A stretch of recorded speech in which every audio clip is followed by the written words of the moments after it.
Dating back over 800 years, Chillingham Castle stands in the heart of Northumberland and originally started out as a monastery in the 12th century. In 1246 it was purchased by the Grey family, who turned it into a medieval castle, and it became the first line of defence against the Scots, preventing them from invading England. Over the centuries the castle and grounds were improved, starting with Sir Thomas Grey, who was granted a licence by King Edward III in 1344 to crenellate, and he founded the stone quadrangular castle flanked by square towers. Over the centuries the Greys became more and more powerful and more known amongst the royal court of England. Obviously they had a name to uphold. However, some of these Greys went a little bit too far with their power trips, and no more than 8 Greys were executed for high treason. After World War II, the castle fell into disrepair until it was saved by Sir Humphrey Wakefield, who purchased it in 1982. Sir Humphrey's wife Catherine is a descendant of the Grey family, and he basically set upon restoring the family home back to its present state. Today sections of the castle are open to the public, and holiday apartments are also available to hire.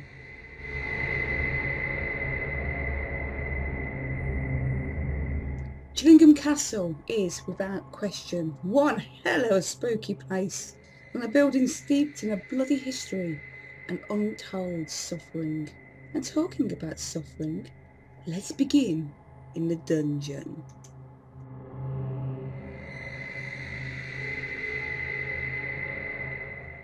The dungeon is a very small room, and it's lit by only one small slit in the thick wall.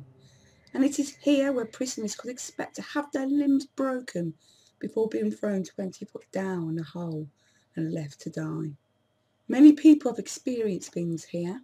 Orbs have been photographed, and some people have even picked up emotions from the room, which is said to have a really depressing feel about it.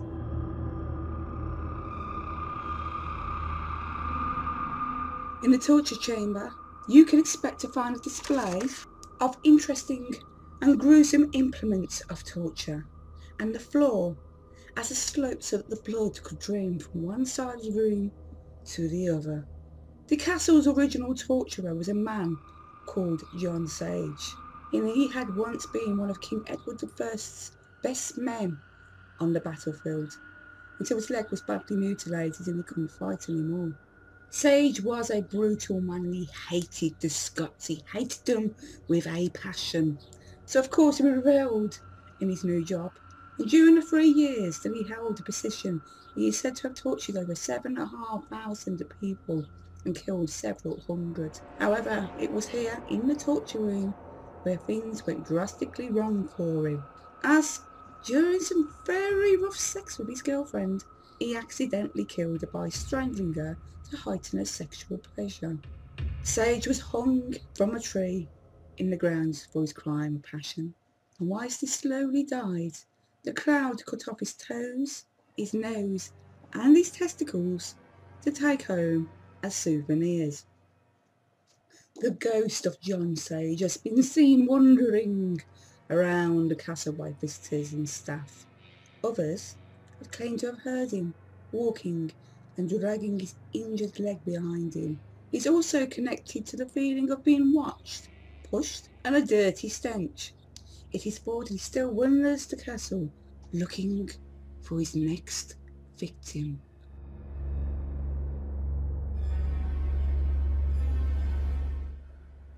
The Great Hall is an Elizabethan addition to the castle, and it contains a stall which is kept beneath a tapestry. People have experienced lots of strange things happening here, whether it be cold spots or noises being heard. Weird stuff definitely goes on here. Oh, and the skull? Well, that's got a nasty habit of moving itself around the room.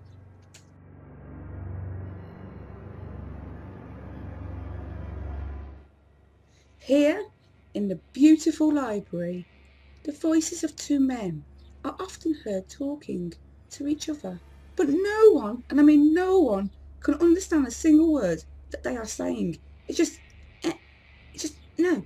And if you do try to listen in too much, they have this nasty habit of shutting up instantly.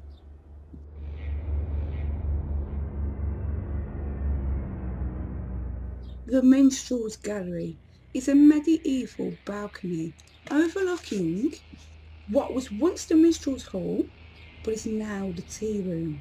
It is here that people have been pushed down the stairs. Whilst on the balcony, people often get really bad headaches or feel so ill that they want to throw themselves off over the top of the balcony to the concrete floor below.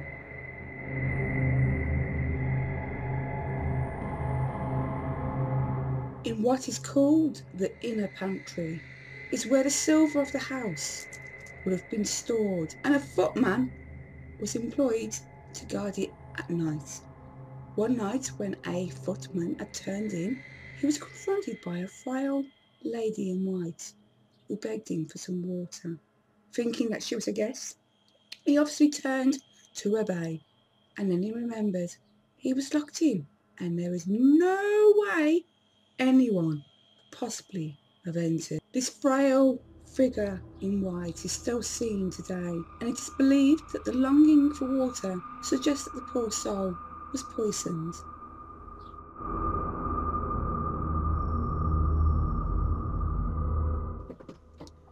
One of Chillingham's castle's most famous ghosts is that of Lady Mary Berkeley, whose portrait you just seen. She was the wife of Lord Ford Grey, who famously, in 1682, was arrested and tried for his seduction of her sister, Lady Henrietta. It's said that Lord Grey fell madly in love with Lady Henrietta, and they eventually ran away together to France in 1683. Now, I don't dispute this ghost story. I do believe she exists, and I know she existed in history because I've done my research, but this is where my conflict comes in. See, I'm now going to read out the next bit to you, and then I'll tell you my thoughts afterwards. Lady Mary was left behind at the castle with her baby daughter, heartbroken. Well, obviously, a man just ran off with her sister. And then it says, in later years, Mary continued to live at the castle until in despair she took her own life. Now, I know this isn't true, because what happened to her after her husband left, I'm not too sure, but I know she didn't stop herself, because eventually she went on to marry somebody else. Now, whether he died before she did, and then she went back to the castle and died there, I don't know. I can't find anything on it. All I know is, many years later, her portrait was hung up in the nursery above the fireplace. And it is here that some of the Grey children completely maintain, swear down and everything, that one night the ghost of Lady Mary literally stepped out of the portrait and followed them all around the nursery. Lady Mary still wanders around the castle, apparently looking for her missing husband. Why? Why, love? Why waste your time on the man? Anyway, visitors have heard the rustle of an old-fashioned dress. They've also felt a cold chill as she passes on the south wing turret stairs. Oh, I know she's there, but why the story?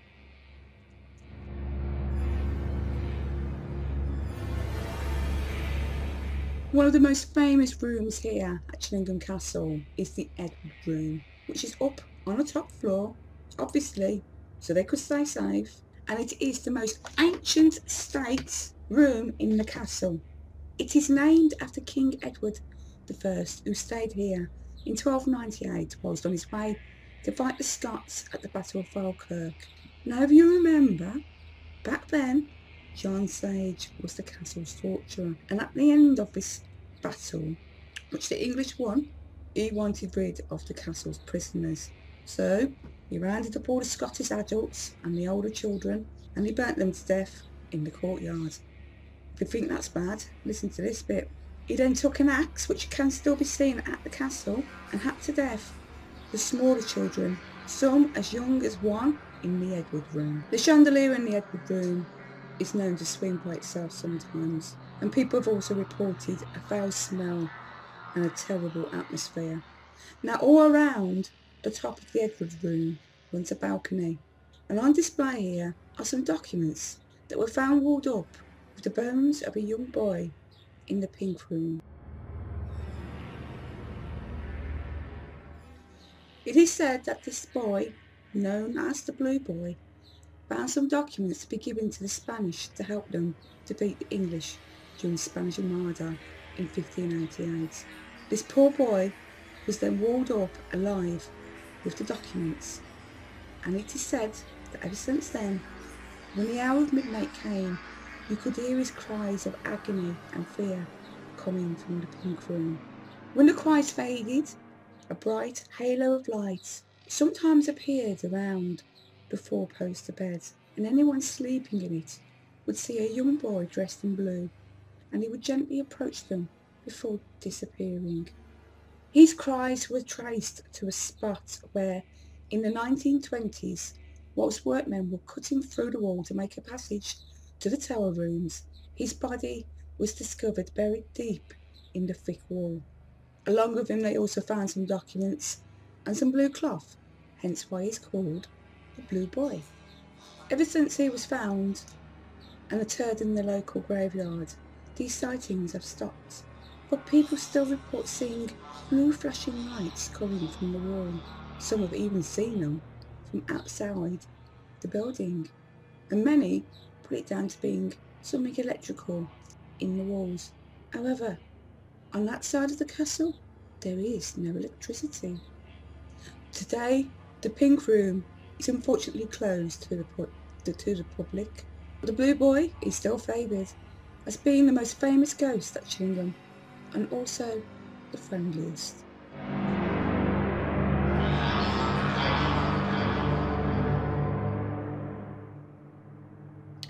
Various other places at the castle have a history of hauntings as well.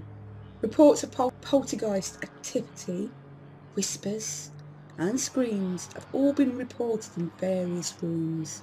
A funeral procession has been seen by many visitors in the topiary gardens. One of the most famous rooms isn't even used as a bedroom anymore because it's just too damn scary. It was once given to a maid who, shortly after going to sleep one night, was awoken and scared so much that she ran from the room screaming, and was found eventually asleep the next morning on a sofa in the dining room, and she refused to ever enter that room again. A short time after that, the room was then given to the castle's chef, and soon after he committed suicide in it for no apparent reason. And with that I conclude my Ghosts of Chillingham Castle. This is the second of two requests that came from my subscriber Claire. I do hope you've enjoyed it.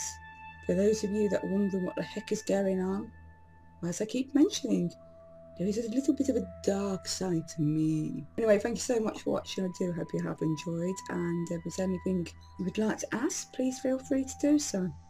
And with that, I am now going to do one. So take care, see you soon, and until then, mwah.